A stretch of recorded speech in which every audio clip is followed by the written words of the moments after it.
dis merci pour l'intérêt que vous manifestez envers nous.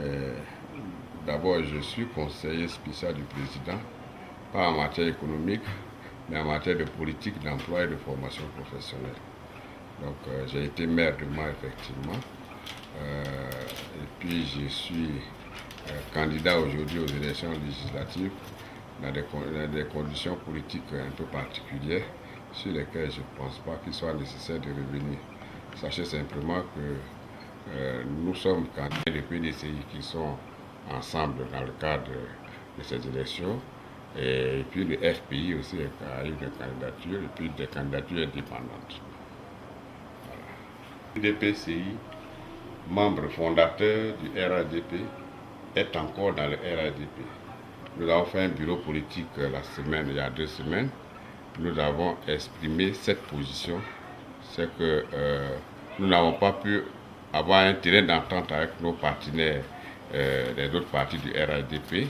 Nous avons décidé d'aller en tant que parti politique à côté du RADP dans ces élections. Et donc, après les élections, en fonction des résultats, une rediscussion à l'intérieur du RADP se fera en janvier. Ça, c'est ce qu'on a convenu avec nos partenaires du PDCI et du RDA. Cela étant dit, il faut considérer que nous avons un programme, nous avons une position à défendre, nous avons en face de nous des candidats qui sont des candidats sortants, notamment ceux du RDA, candidats sortants, dont le bilan en termes de participation aux travaux parlementaires reste à désirer.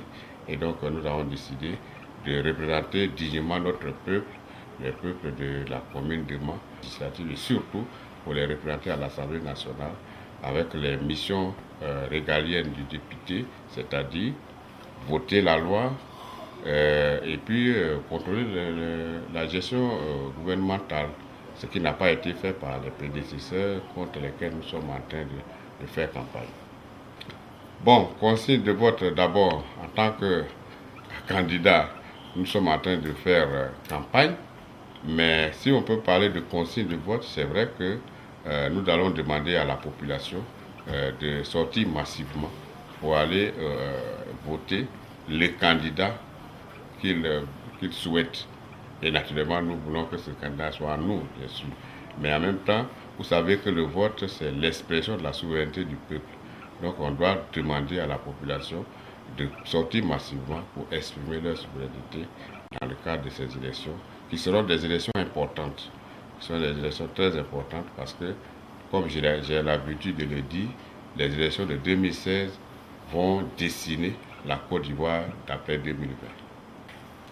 Bon, la diaspora UDPCI, comme par hasard, je suis le vice-président chargé des relations internationales au parti. Le message que je vais passer pour la diaspora, en général, les ressortissants de la Côte d'Ivoire et plus particulièrement du Togbe, et puis maintenant la diaspora de l'UDPCI, c'est faire en sorte qu'elle s'intéresse à ce qui se passe dans le parti, à ce qui se passe dans la région. C'est-à-dire, nous sommes là pour aider nos parents. Eux, ils sont à l'étranger. Nous voulons que véritablement, ils cherchent à prendre contact avec nous pour pouvoir nous aider à prendre en charge les préoccupations et les problèmes de la population en général. Merci.